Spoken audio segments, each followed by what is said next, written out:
ओम शांति।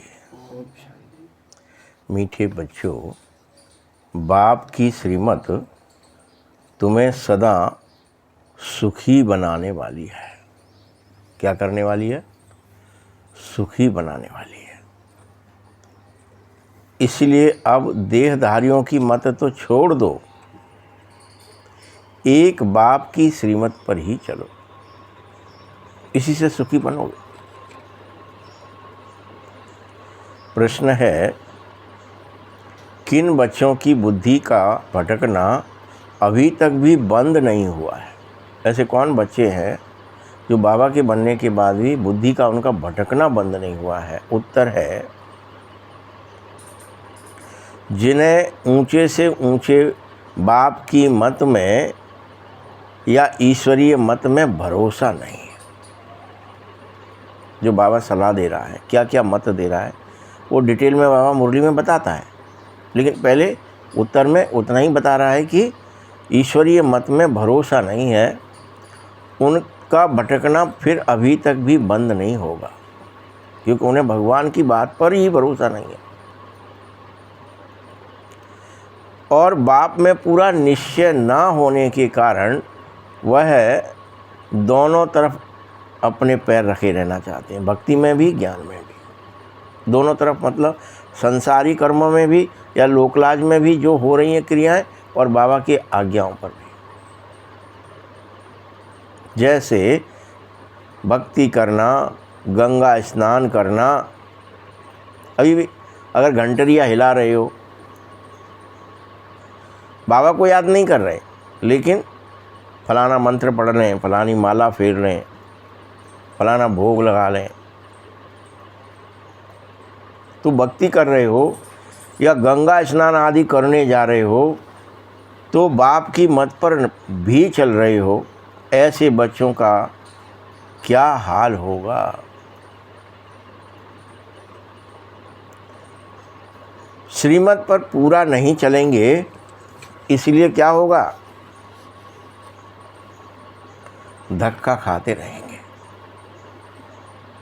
वो बच्चे धक्का खाते रहेंगे। गीत है, इस पाप की दुनिया से दूर चले। ओम शांति। बच्चों ने भक्ति का गीत सुना। तुम अभी ऐसे ही कह रहे हो, तुम जानते हो कि हमको ऊंचे से ऊंचा बाप मिला है। क्या जानते हो? ऊंचे से ऊंचा बाप मिला है। तो क्या करना है?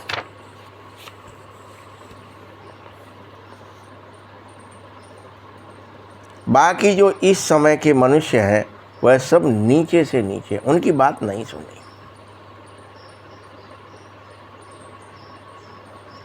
ऊंचे से ऊंचे मनुष्य भी भारत में देवी देवताएं ही थे, ये याद रख लेना।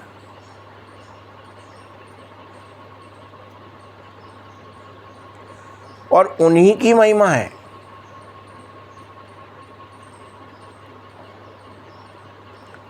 वही 16 कला संपूर्ण, सर्वगुण संपन्न, संपूर्ण निर्विकारी, मर्यादा पुरुषोत्तम ... संपूर्ण अहिंसक, वही थे। अब मनुष्यों को ये पता ही नहीं है कि इन देवताओं को इतना श्रेष्ठ बनाया किसने। क्योंकि यहाँ क्या हो गया गड़बड़?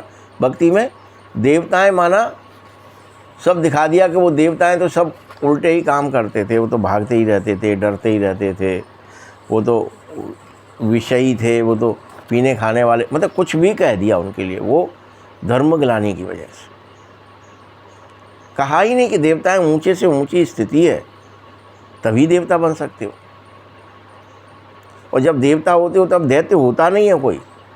वहाँ युद्ध दिखा देते हैं, दैत्य भी आया, उसने देवताओं को मार दिया और उसके ऊपर कब्जा कर लिया।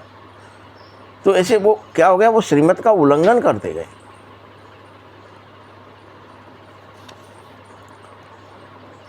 अभी तुम सब बिल्कुल ही पतित बन पड़े हो। अब देवता कहलाए कृष्ण को, राधा को, तो अब देवता तो कहते हो एक तरफ, दूसरी तरफ क्या ही कहने लगे, उन्हें चोर भी था, वो युद्ध भी करवा रहा था, वो ये सब कर रहा था। तो ऐसी ऐसी कहानियाँ उनके लिए भी लिख दी। बाप है ऊंचे से ऊंचा, साधु संत आदि सब उसी की साधना करते, ऐसे साधु पिछाड़ी मनुष्य 61-63 जन्मों से भटकते रहते हैं। फिर साधु आ गए और उनके पीछे भटक रहे, तो साधु कुछ करेगा, आशीर्वाद दे देगा।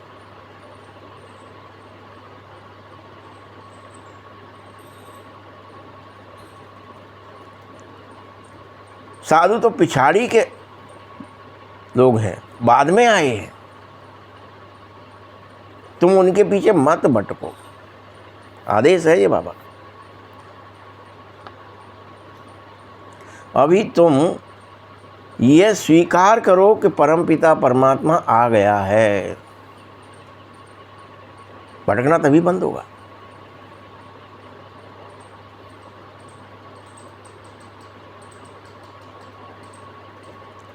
और हम बाप के पास जा रहे हैं।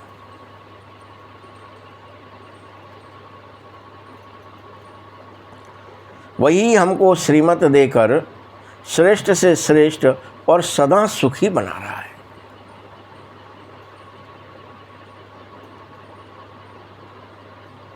रावण की मत पर तुम बचे तुच्छ बुद्धि बन जाते हो।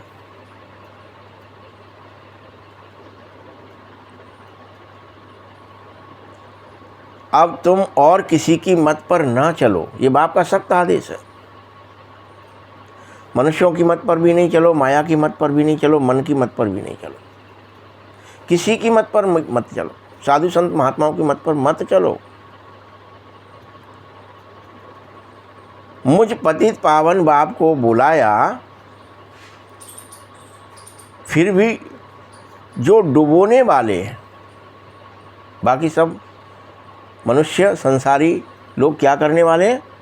डुबोने वाले हैं। जो डुबोने वाले हैं उनके पिछाड़ी क्यों ही भाग रहे हो? वो तो खुद भी डूबे हुए हैं, तुमको भी डुबो देंगे।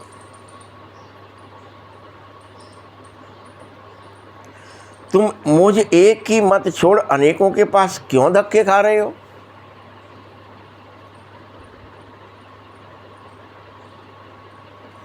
अनेकों धन दौलत ले लेते हैं लोग, चलो हम तुम्हें सिखाएंगे कि दिमाग को कैसे शांत किया जाता है, मन को, उसकी फीस दे दो और 2 मिनट में भगा देंगे। फिर हटो, हो गई विद्या, दूसरे बैठेंगे, हटो।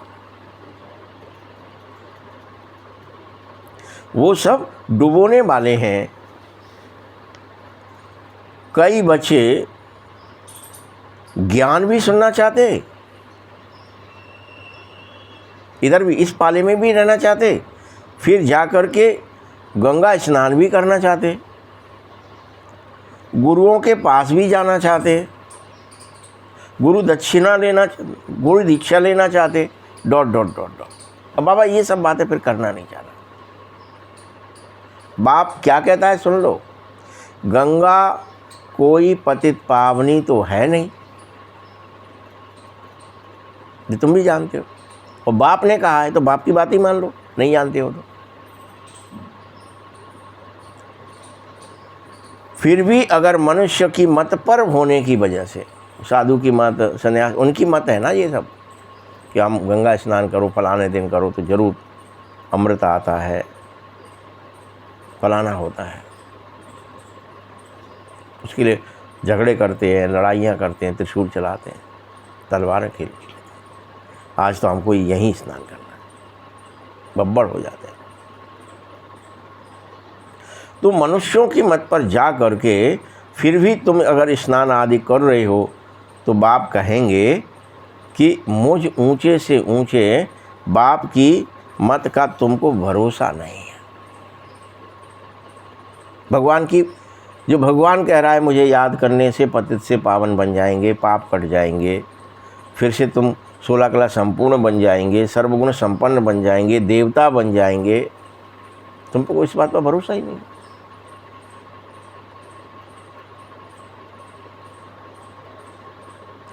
एक तरफ ईश्वरीय मत है तो तत्क्षण दूसरे तरफ आसुरी मत है। दो तरफा है, दो।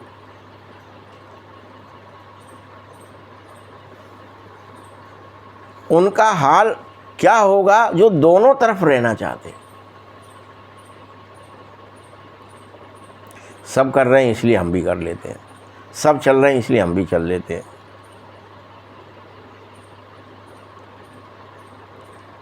याद रखो, दोनों तरफ पांव रखा तो चिर जाओगे। वो अलग अलग नाव है, उनका अलग अलग डायरेक्शन है, एक नीचे जाती है, एक ऊपर ले जाती है।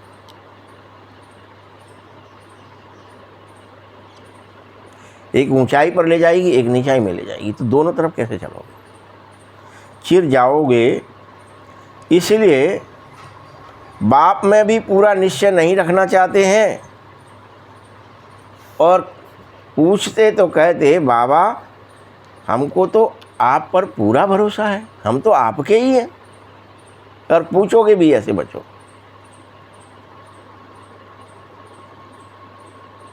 अरे आपकी श्रीमत पर हम श्रेष्ठ बन रहे हैं, हमको तो ऊंचे से ऊंचे बाप की मत पर अपने कदम रखने हैं।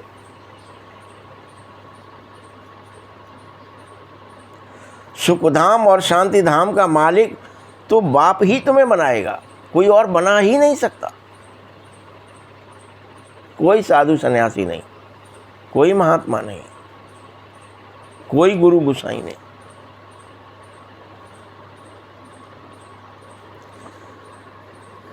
और क्या बाप कहता है आगे कि जिसके शरीर में मैंने प्रवेश किया, ध्यान से सुनो इस बात,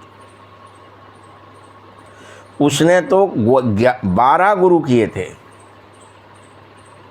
12, थोड़े बहुत नहीं, और फिर भी वह तमो प्रधान ही बना रहा।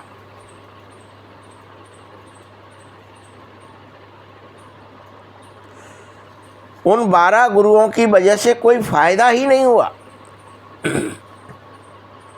और जब बाप मिल गया तो उसने सब छोड़ दिए, क्योंकि उसको समझ आ गया कि ऊंचे से ऊंचा बाप मिल गया है। तो बाप ने एक आदेश दिया, hear no evil, see no evil, ... ये आदेश है बाबा का वहाँ पे। पहले पहले बाबा जब मिला तो वो बंदरों की कहानी वो उस समय चल रही थी, उस समय ये सब क्रियाएं चल रही थी देश के अंदर में। तो बुरा न देखो, बुरा न सोचो, बुरा न बोलो, बुरा न सुनो, सब चल रहा था।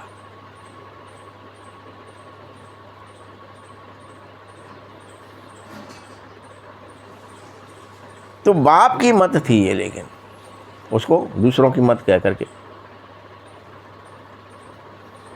बिल्कुल पतित और तमो प्रधान बुद्धि होने के कारण ये मनुष्य हैं, तुम्हें अपनी मत पर चलाना चाहते हैं। यहाँ भी अभी बहुत हैं जो अभी भी पूरी तरह से श्रीमत पर नहीं चल सकते, बहुत हैं अभी, चलना ही नहीं चाहते, ताकत ही नहीं है श्रीमत पर चलने की। ऐसों को माया धक्का देती रहती है, क्योंकि रावण है दुश्मन, राम है मित्र। उसे कोई राम कहते तो कोई शिव कहते, वही मित्र है।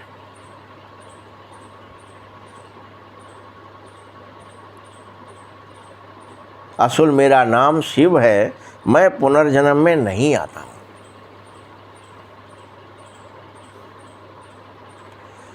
बाकायदा मेरा ड्रामे में नाम शिव रखा हुआ है, ये कायदा है ड्रामे का। परंतु एक ही चीज़ के 10 नाम रखने से मनुष्य मूझ जाते हैं। तो राम भी रख दिया, शिव भी रख दिया, कृष्ण भी रख दिया, उस एक के ही कि वो आकर्षित करता है, वो रमणीक है, वो कल्याणकारी है। तो 10 नाम रख दिए, इसलिए मूझ जाए संसार कि किसको माने, किसकी पूजा करें, किसको याद करें, कौन है वो। 10 नाम है। यहाँ पर भी आप देखना, जो चीज़ बहुत वैल्यूएबल होती है, जड़ी बूटी ही क्यों ना हो, और उसके कोई कुछ कहेगा, कोई कुछ कहेगा। ये नियम है। जिसको जो आया नाम रख देता है मेरा।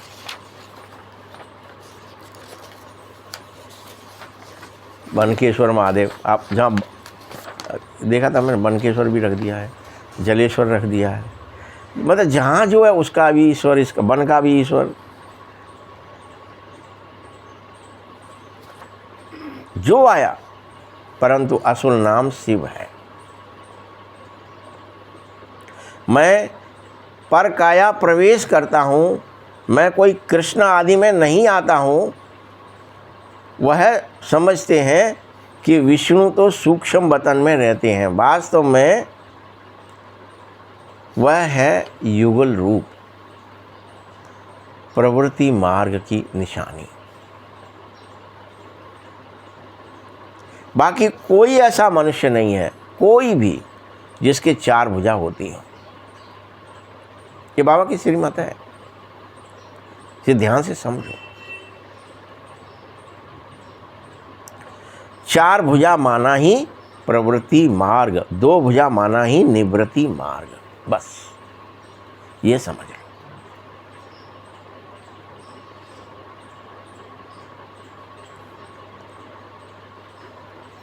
शिव बाबा हर कल्प प्रवृत्ति मार्ग धर्म की स्थापना करते हैं, कभी निवृत्ति की स्थापना नहीं करते कि निवृत्ति मार्ग की स्थापना करते हैं। सदैव प्रवृत्ति मार्ग धर्म की स्थापना करते हैं।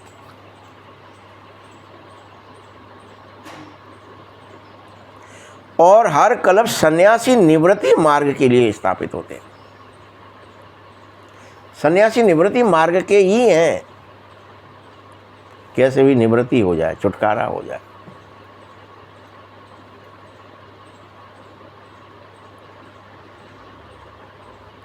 प्रवृत्ति मार्ग वाले ही फिर पावन से पतित बन जाते हैं। इसीलिए निवृत्ति मार्ग वाले इस सृष्टि को थामने के लिए सन्यासियों का पाठ शुरू हो जाता द्वापर से, और वो पवित्र बनाते हैं मनुष्य।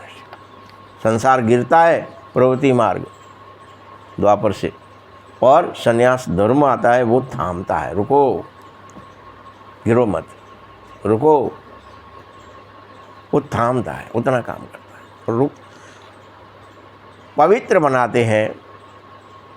और वह भी लाखों करोड़ों में आते हैं, 1-2 नहीं आते। जब मेले लगते हैं तो देखे हैं ना, बहुत आते हैं। वह खाना आदि नहीं पकाते, गृहस्थियों की पालना पर चलते हैं, क्योंकि समझते हैं हमने तो कर्म संन्यास कर लिया है, कर्म नहीं करेंगे। अगर कर्म संन्यास ही कर लोगे तो भोजन कहाँ से खाओगे, इसलिए भिक्षा मांगते हैं।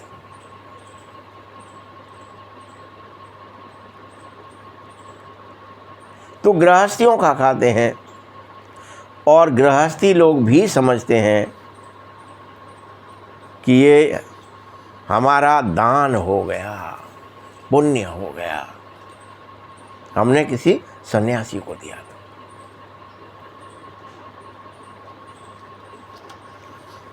वह भी पतित था, पुजारी था, फिर अभी श्रीमत पर चल पवित्र बन रहा है।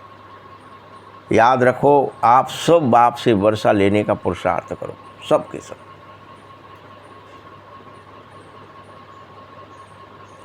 तभी तो बाबा कहता है मुझको फॉलो करो। माया हर बात में तुम्हें पछाड़ रही है, बार बार पछाड़ रही है।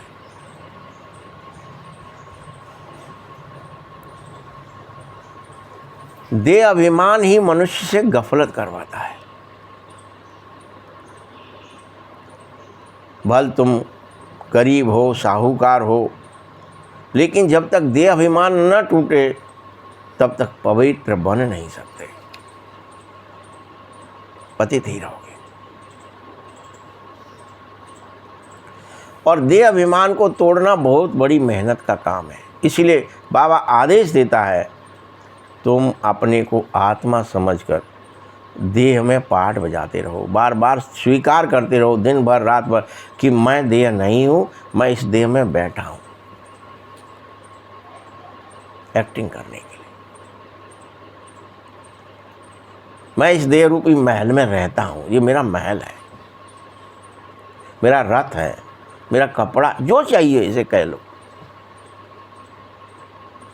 लेकिन स्वीकार ये रहे ये अलग है, मैं अलग हूँ।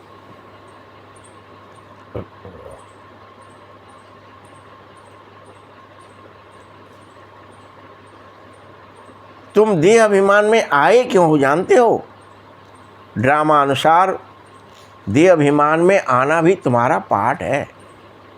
यूं ही नहीं आ गए हो कि फिर बाबा जब हम आत्माभिमानी थे सतयुग और त्रेता में, तो द्वापर से देह अभिमान में आए ही क्यों? ये पार्ट है, एक्टिंग का हिस्सा है।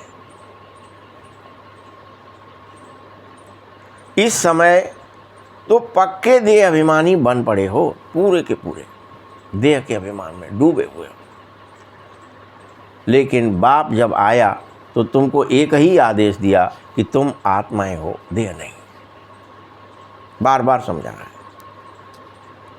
जागो, उठो, तुम आत्माएं हो, तुम अजर अमर अविनाशी हो।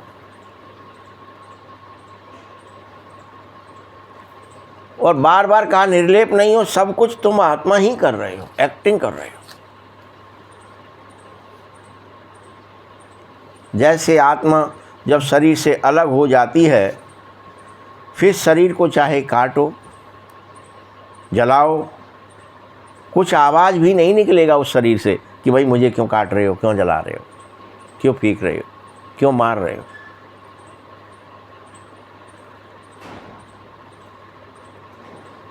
निकलेगा क्या? नहीं निकलेगा ना। आत्मा कहती है मेरे शरीर को दुख मत दो, जब तक वो उसमें है तब तक कहती है बस।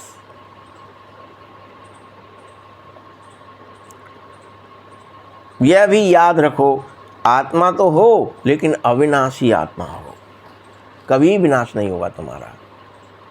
शरीर हमेशा विनाशी है, ये कभी अमर नहीं हो सकता।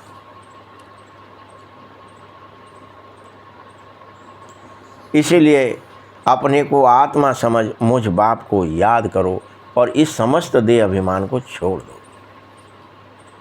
अब ये श्रीमत है जो बाप ने दिया। पहले एक श्रीमत दी अभी थोड़ी देर पहले कि तुम ये जो संसार में सन्यासियों के पीछे, साधुओं के पीछे, मनुष्यों के पीछे पड़े हो, बाबा ने मनुष्य, और वो तुम्हारा उद्धार कर देंगे ऐसा सोच रहे हो तो तुम गलत कर रहे हो।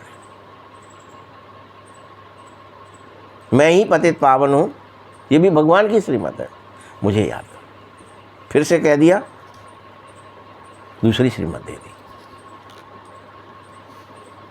और आगे क्या कह रहा है? तुम जितना आत्माभिमानी बनोगे उतना तंदुरुस्त और निरोगी बनते जाओगे। इस योग बल से तुम उस याद से, इतनी ताकत है याद में, पूरे 21 जन्म निरोगी बने रहोगे। इतना बल है, इतनी इसमें सामर्थ्य है।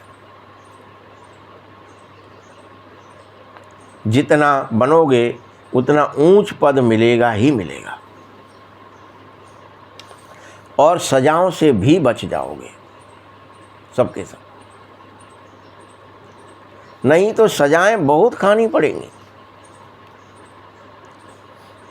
तो कितना देही अभिमानी बनना है, कईयों की तकदीर में ये ज्ञान तक नहीं आ रहा।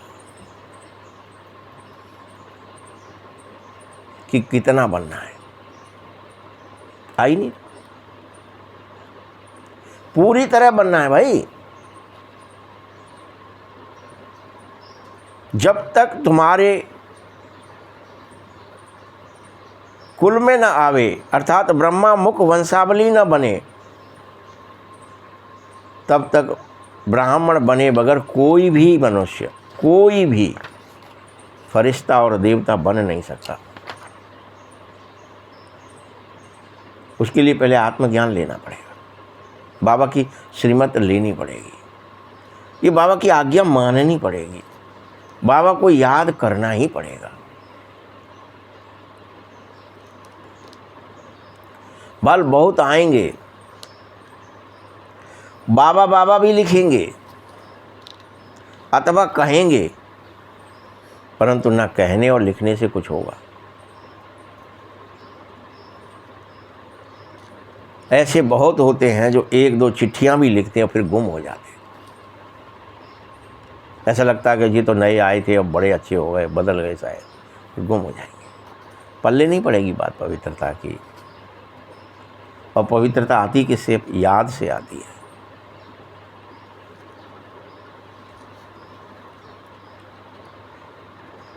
वह भी सतयुग में जाएंगे, प्रजा में आगे चल कर के जब बहुत दुख होगा तब तुम देखना बहुत आत्माएं भागेंगी तुम्हारी तरफ, जब अथाह दुख होगा। चारों तरफ प्रलयंकारी चीज़ें आ जाएंगी, समुद्र में बाढ़ आ रही होगी, सुनामी आ रही होगी, अनेक शहर के शहर डूब रहे होंगे, भाग रहे होंगे, तब भागेंगे। बमें गिर रही होंगी, बीमारियां फैल रही होंगी, हाहाकार चित्तकार मचा होगा, तब बहुत भागेंगे। और तब ये आवाज़ बड़ी जोर से होगा कि भगवान आ गया है। होगा, कोई नहीं रोक सकता, ये हरकल्प होता है। अभी तुम कह रहे हो भगवान आया तो भी कोई सुनेगा नहीं, ऐसे बकवास, धंधा बना लिया है। अनेकों भगवान बन गए हैं, लेकिन भगवान तो था ना। फिर भी अनेकों भी बन जाए तो भगवान ओरिजिनल भी होता है ना, तभी तो डुप्लीकेट बनते हैं उसके। यहाँ कोई भी चीज़ ओरिजिनल होती है, उसी की तो डुप्लीकेट बनाई जाती है। दवाइयाँ हों, कपड़े हों, ओरिजिनल भी होते हैं लेकिन डुप्लीकेट बन ले आते हैं। तो इसका मतलब ये तो नहीं है कि वो ओरिजिनल है नहीं, ओरिजिनल है। तब आवाज़ निकलेगा, तब तक तुम अपने बहुत सारे सेंटर खोलो, एक ही काम करते रहो, सेंटर खोलो। आवाज़ आएगा, वो भागेंगे तो उनको शरण तो मिले।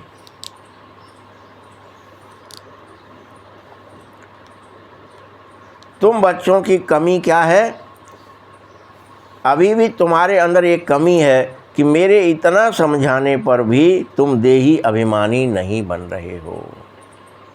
बाबा जितना कोई समझा सकता क्या? रात दिन समझाता है, रोज़ सुनाता है, एक ही बात समझाता है, देही अभिमानी बन जा, आत्माभिमानी बन जा। तो तुम बच्चों में ये कमी है। अनुज बहुत दिनों तक देह अभिमान कर लिया तुमने, 63 जन्म हो गए करते। अब बात मान लो, अगर अंत में कुछ भी देह अभिमान होगा तो नीच पद पाओगे, ऊंच पद मिलेगा ही नहीं। इसलिए कह रहा है बाबा बार बार, नारायण पद चाहिए, देव पद चाहिए, श्रेष्ठ पद चाहिए तो आत्माभिमानी बनो।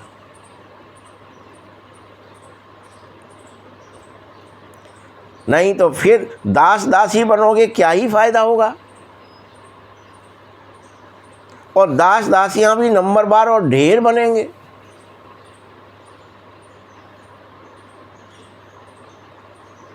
दास दासियां दहेज आदि में राजाओं को मिलती थी, ये अभी तक चला आया था। बाबा कह रहा है, ब्रह्मा को पता है कि इतने दास, इतने दासी, इतने घोड़े, इतने हाथी हम दहेज में देंगे। मनुष्य मनुष्य को दे देता था।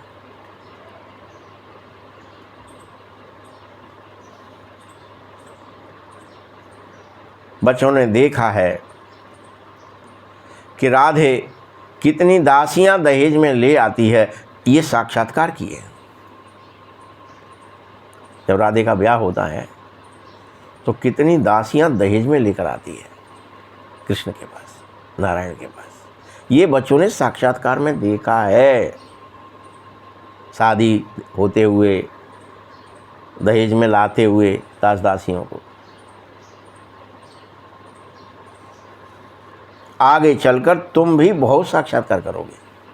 तुमको भी बाबा कह रहा है तुम चिंता मत करो, तुम देखोगे खुद क्या बन रहे हो, किसके साथ क्या हो रहा है, ये तुम्हें दिखेगा। हल्की दासी बनने से तो साहूकार प्रजा बनना अच्छा होता है बच्चे। किसी का दास तो नहीं हो, प्रजा है भले ही, लेकिन साहूकार तो है।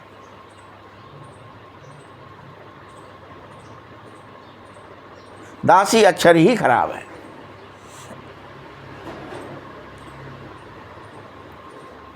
साहूकार बनना फिर भी अच्छा है, भले वो प्रजा है। मुझ बाप का बनने से अभी माया और ही अच्छी खातिरी करने लगती है, तुम्हारी खातिरदारी तुम्हारे को काटने लगती है, तुम्हारे को परेशान करने लगती है, तुम्हें दुख देने लगती है, और तुमसे रुस्तम होकर लड़ाई लड़ती है। बाबा का मत करो, बाबा को मत याद करो।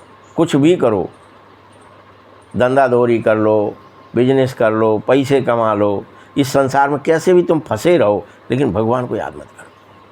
माया यही चाहती है। रुस्तम से रुस्तम, तुम जितना सूक्ष्म और मौन होंगे, माया उतना ही तुमसे युद्ध करेगी, और तुम्हें किसी हालत में भी देह अभिमान आ जाए ये कोशिश करेगी। तुम्हारा आत्माभिमान मिट जावे, तुम्हें देह में कुछ फोड़ा हो गया, फुंसी हो गई, कुछ हो जाएगा, कैंसर हो गया, वो याद आवे तुम्हें देह। माया यही कोशिश करती, भगवान याद ना आ जाए। ये माया का प्रयास है, समझो सब लोग।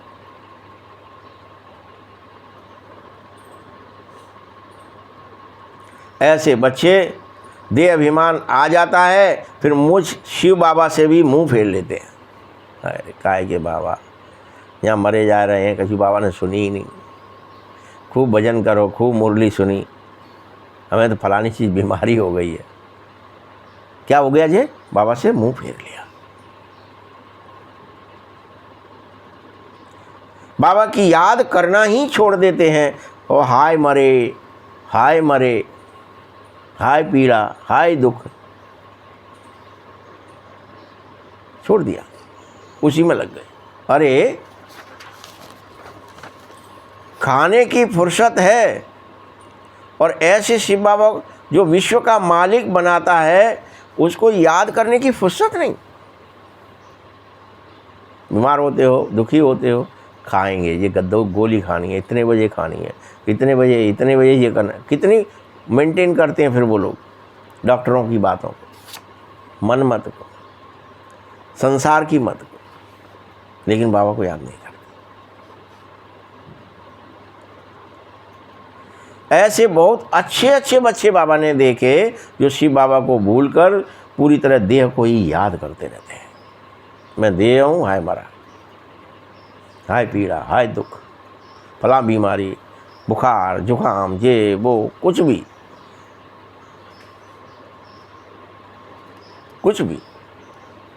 ये देह याद आती रहे। नहीं तो बाप ऐसा है जो जिए दान दे रहा है, जीवन दान देने को तैयार है, उसको याद करेंगे तो ही मिलेगा जिए दान। परंतु यह बात ही मत पूछो, क्या ही कहे बाबा, बात ही मत पूछो। माया एकदम नाक से पकड़ लेती है, एकदम।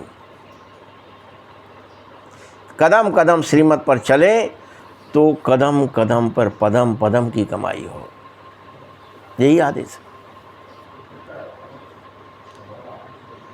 तुम अनगिनत धनवान बन जाओ,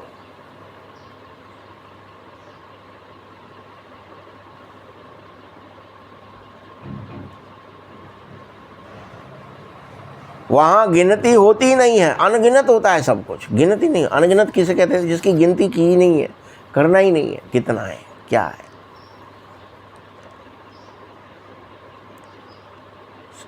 वहाँ तुम्हें धन दौलत, खेती बाड़ी, फल, सब कुछ मिलता है। वहाँ सब कुछ सोने का होता है। ये तांबा, ये लोहा, ये पीतल, उस पर कोई ध्यान ही नहीं देता। जैसे आपके पास में अगर बहुत सारी चीज़ें होंगी तो आप श्रेष्ठ चीज़ों पर ध्यान दोगे। बाद की चीज़ें, या अभी अपन जिन बातों की खोज कर रहे हैं कि अब यहाँ का ये लोहा भी ख़त्म हो गया, ये सोना तो ख़त्म हो ही गया था, चांदी तो हो ही गई थी, सारे मिनरल्स ख़त्म, तो फिर उन्हें मैग्नीशियम, जिंक और इनकी तरफ जा रहे हो, उनको खोज रहे हो कि अब ये भी ले लो, ये भी ले लो, इससे भी कुछ तो बन ही जाएगा, मेल्ट कर लेते हैं इसको भी। पहले कहाँ खोज रहे थे आप?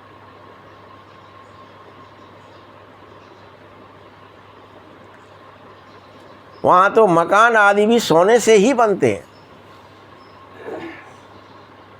यहाँ देखो, भ्रष्टाचार का ही राज्य है, यथा राजा रानी प्रजा सब भ्रष्ट हो गए, सब। आचरण भ्रष्ट है सबका। सतयुग में तो यथा राजा रानी तथा प्रजा सब श्रेष्ठाचारी होते हैं, कोई भ्रष्ट नहीं होता, श्रेष्ठ आचरण करते हैं एक दूसरे के साथ, प्रत्येक श्रेष्ठ से श्रेष्ठ आचरण। ऐसा होते हुए देखो उसने क्या श्रेष्ठ आचरण किया, उसकी दुआ लोग फिर से और श्रेष्ठ, अच्छा वो कर सकता है तो हम क्यों नहीं कर सकते। ऐसे होड़ लग जाती है श्रेष्ठ आचरण करने, और लगी रहती है।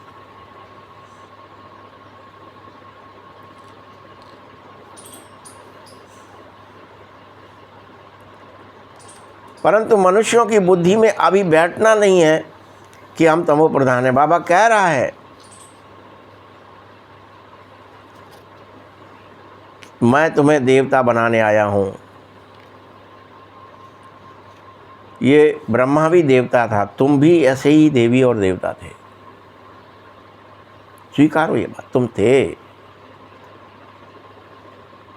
हमको ये स्वीकार नहीं आ रहा है कि अच्छा हम इतना श्रेष्ठ थे, इतना ऊंच थे, इतना हम चरित्रवान थे, इतना ज्ञानवान थे, इतने गुणवान थे, इतने शक्तिवान थे, याद ही नहीं आ रहा किसी को भी हम में से। अरे नहीं, हम तो ऐसे ही, हम तो देह ही थे, हम तो ऐसे ही काले से, फलाने से, कोई बीमार से, कोई दुखी से, सब ऐसे ही थे, हमसे देह ही थे, बस उसी में लग गए।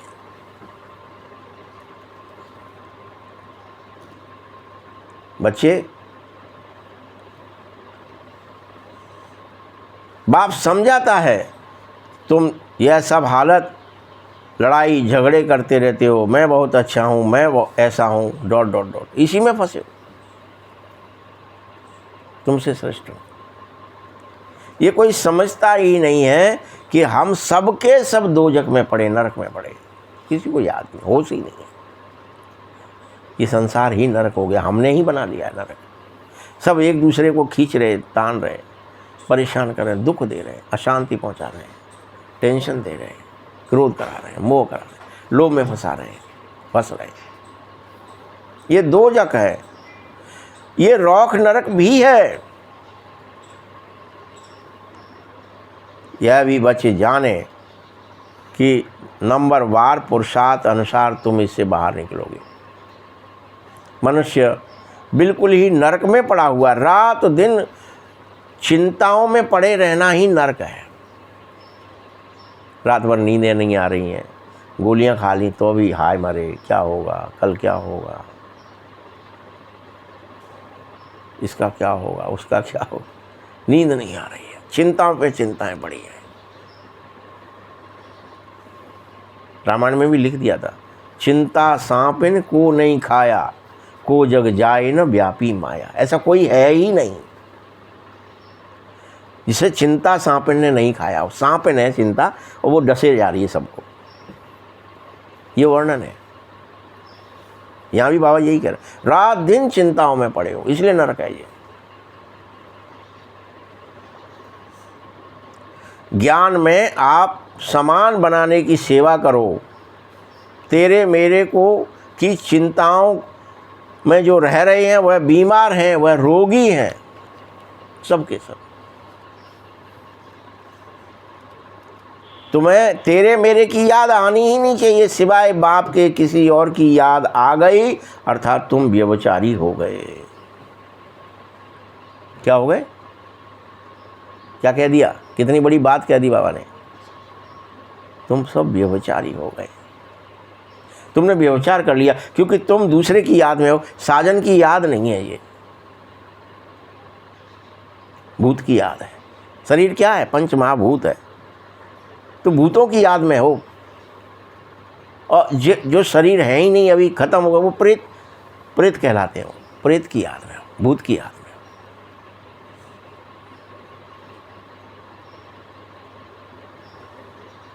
बाप की एक और श्रीमत सुनो। बाप कह रहा है और कोई की मत सुनो, सिर्फ मेरे से सुनो। ये भी तो आदेश है, ये तो मत है, श्रीमत है। और मुझे ही याद करो। तुम किसी देव और देवी को भी याद मत करो। जैसे कुरान की जो बात है ना कि जो कोई देहधारियों को याद करते हैं, बुतों को याद करते हैं, उनको मार दो। ये बात कहाँ से निकली होगी? इस मुरली से निकली होगी। मुरली ही कह रही है किसी देव और देवी को याद मत करो, वो व्यभिचार हो जाएगा। देहधारी को याद कर लिए तो व्यभिचार हो गया। फलाने देवी की पूजा कर ले, फलाने देवता की पूजा कर लेते हैं, फलाने की आरती गा लेते हैं, इसके मंत्र पढ़ लेते हैं, ये क्रिया कर लेते हैं।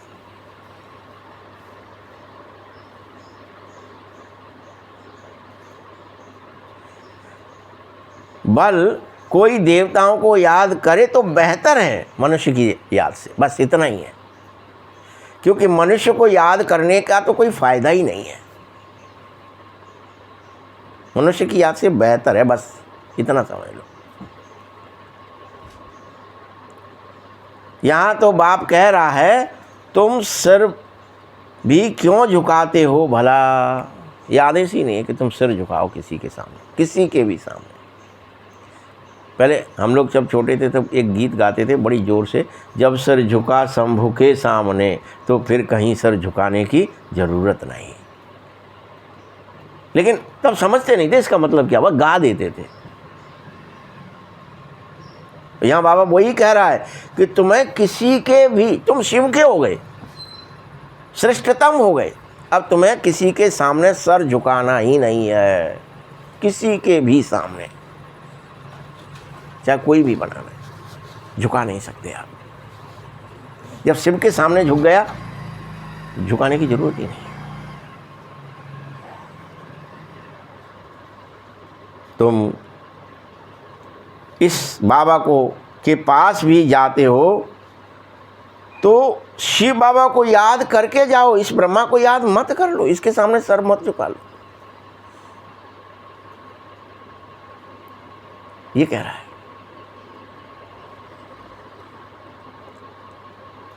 अगर शिव बाबा को याद नहीं करोगे तो गोया पाप करोगे। किसी मनुष्य को याद कर लिया, किसी देवता को याद कर लिया, किसी को भी याद कर लिया, ब्रह्मा को याद कर लिया, इसको, तो तुम पाप कर रहे हो। फिर बाबा कहता है पहले तो तुम पवित्र बनने की प्रतिज्ञा करो, और पवित्र वही बन सकेगा जो शिव बाबा को याद करे। प्रतिज्ञा कर ली, फिर क्या है? अब तुम शिव बाबा के अलावा किसी को कैसे याद कर सकते हो भाई? किसी और की याद, किसी देह की याद, रिश्ते नाते की याद कैसे आ सकती तुम्हें?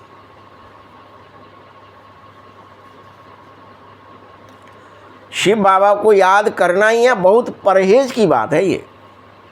परहेज रखो।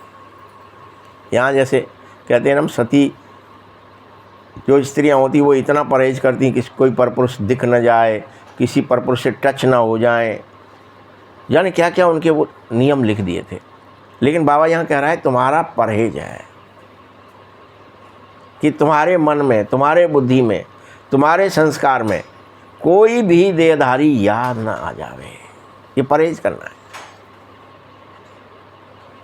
परहेज यही होता है कि जो जिस चीज़ की मना की जाती है वो किया तो फंसे, उसी को तो परहेज के बोलते हैं। वैद्य बोलता था परहेज करो, चावल नहीं खाना है, तो लोग बंद कर देते, चावल नहीं खाएंगे भाई। पर वैद्य ने मना कर दिया है, कितना ही तुम्हें चावल की याद आए, भूख लगी हो, नहीं खा सकते, परहेज है। जिस चीज़ का परहेज बोल देता था, अब बाबा ने तुम्हें परहेज बोला है, किसी देहधारी की याद ना आए, ये परहेज करो। इस बात को कोई बहुत ही मुश्किल से समझेंगे, इस परहेज को कोई बहुत मुश्किल से समझेगा। क्या इतनी बुद्धि नहीं है बाप से के साथ कैसी चाल चलन रखनी है? इसी में बड़ी मेहनत चाहिए, क्योंकि यह प्रक्रिया माला का दाना बनाती है तुम्हें। जब तुम किसी को भी देहधारी को याद नहीं करोगे तो धीरे धीरे तुम माला का दाना बनोगे, रुद्र बनोगे। और मौसी का घर थोड़े ही है माला का दाना बनना। इलावा अभियान बन जाते हैं।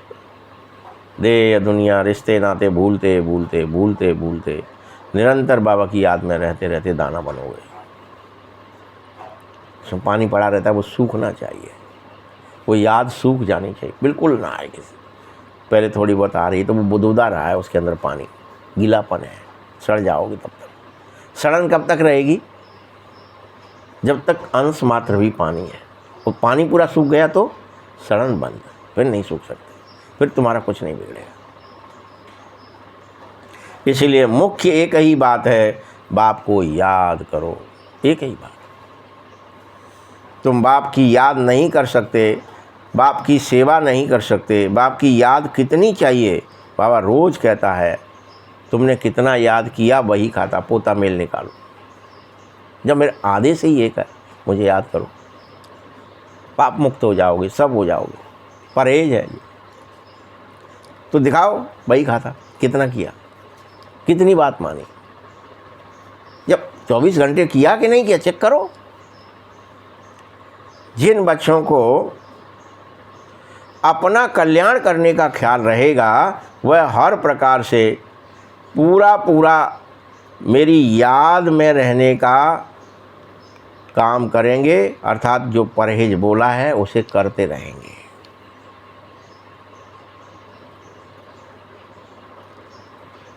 ऐसे बच्चों के विचार, भावनाएं, उनका खान पान सब सात्विक हो जाएगा, सब सात्विक।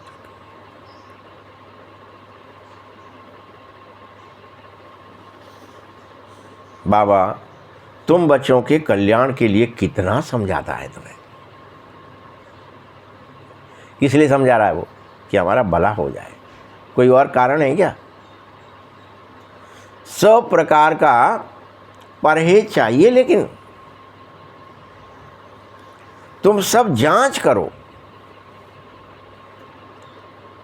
कि हमारे खान पान ऐसा तो नहीं, कहीं लोभी तो नहीं है हम। जब तक कर्मातीत अवस्था नहीं आएगी तब तक चांस रहता है माया तुमसे कोई उल्टा सुल्टा काम करा सकती है। तब तक चांस है, वो गला सकती है, वो तुम्हें सड़ा सकती है, वो तुम्हें गिरा सकती है, चांस है। वो तुम्हारा परहेज तोड़ सकती है।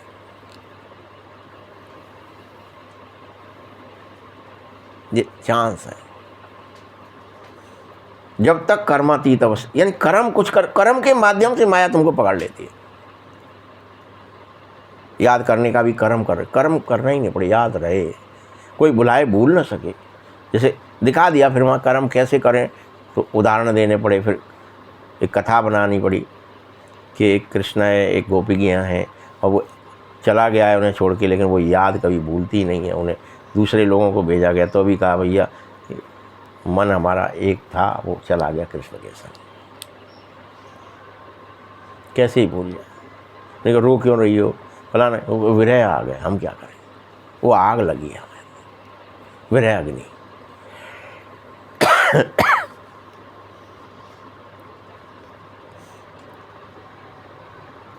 तो माया उल्टा सुल्टा कराती रहेगी, उसमें समय पड़ा है, फिर तुम्हें मालूम पड़ेगा एकदम से, अरे बिना सामने खड़ा हो गया और हमने कुछ किया ही नहीं।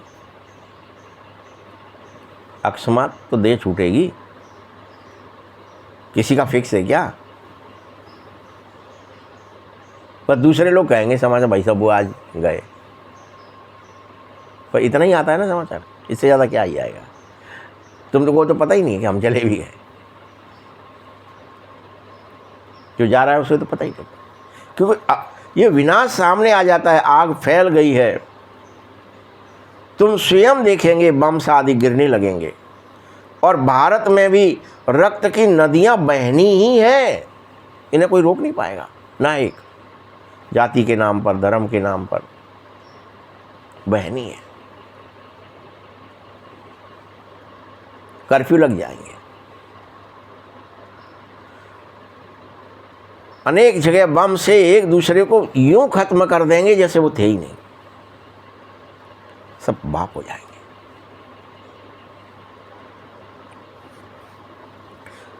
तो कहीं नेचुरल कैलेमिटीज भी होंगी, यानी प्राकृतिक आपदाएं भी आएंगी, ज्वालामुखी फटेंगे, भूकंप आएंगे। अपन सोचते ना अभी घरों में सुरक्षित हैं, जब घर हिलेंगे ना और भागोगे फिर चौड़े में, और वहाँ पानी बरस रहा होगा या ओले पड़ रहे होंगे, कहाँ जाओगे, क्या करोगे? इधर गए तो मरे, उधर गए तो मरे। याद रखना, मुसीबत सबसे ज़्यादा भारत पर आएगी। क्या कह रहा है बाबा? सबसे ज़्यादा आएगी। जितना ज़्यादा सुरक्षित समझ रहे हो ना, ऐसा नहीं है। इसीलिए तुमको अपने ऊपर बहुत नज़र रखनी चाहिए, क्या मैं सेवा कर पा रहा हूँ। बार बार स्वयं को याद रखो, मुसीबत तुम पर सबसे ज़्यादा है।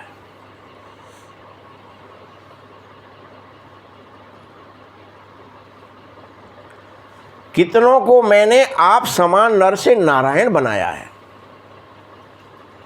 कितनों को। ये रोज चेक करो, बार बार चेक करो। कोई अभी भी भक्ति में फंसे हुए हैं, उनको समझाओ भक्ति छोड़ दें और बाबा की याद में लग जाएं। उनको समझाओ,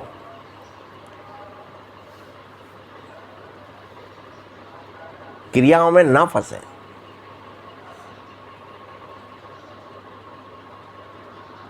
ये बच्चियां पढ़ा रही हैं, समझते नहीं हो क्या कि इनको पढ़ाने वाला भगवान है। ये कोई अपनी मर्जी से नहीं कहने आई हैं तुमसे, मुरली सुनाने नहीं आई हैं अपनी मर्जी से। इनको पढ़ाने वाला भगवान है। कोई थोड़ा पढ़ा होता है, वह धन है तो लड़ने लग पड़ता है।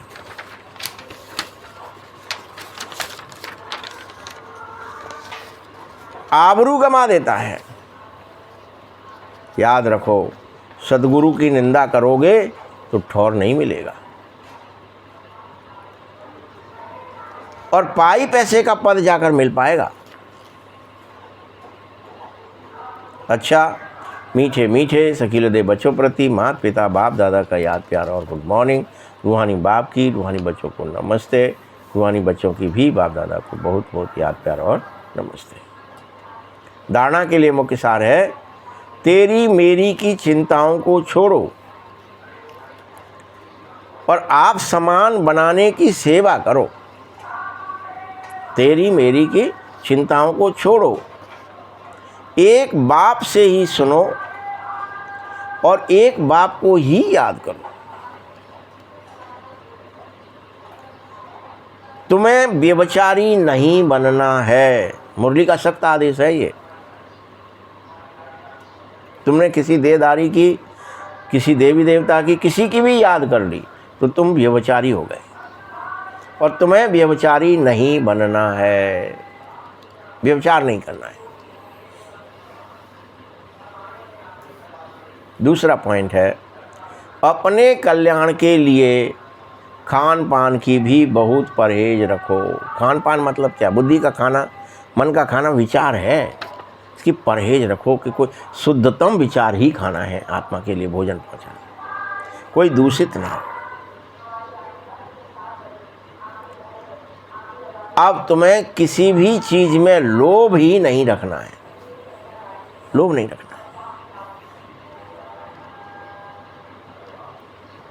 ध्यान भी रहे, कोई माया तुमसे अभी उल्टा काम न करा दे। बार बार सतर्क रहो, सावधान रहो, श्रीमत पर चलो, कहीं तुमसे कुछ ऐसा ना हो जाए, कोई उल्टा काम ना हो जाए जो माया तुमसे करवा दे और तुम कहें जी मैं तो करना ही नहीं चाह रहा था, ये कैसे हो गया मुझसे।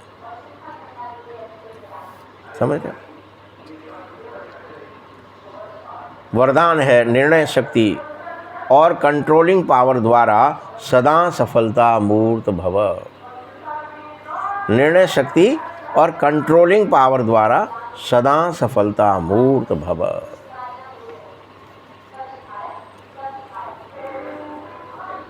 किसी भी लौकिक अलौकिक कार्य में सफलता प्राप्त करने के लिए विशेष कंट्रोलिंग पावर, जजमेंट पावर की बहुत आवश्यकता होती है।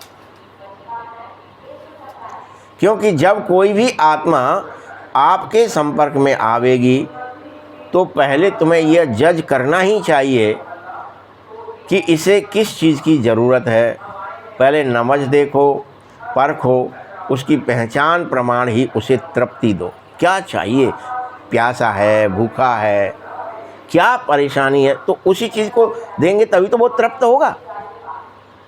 तृप्त करना है और स्वयं की कंट्रोलिंग पावर से दूसरे पर और अपनी अचल स्थिति पर प्रभाव डालना है।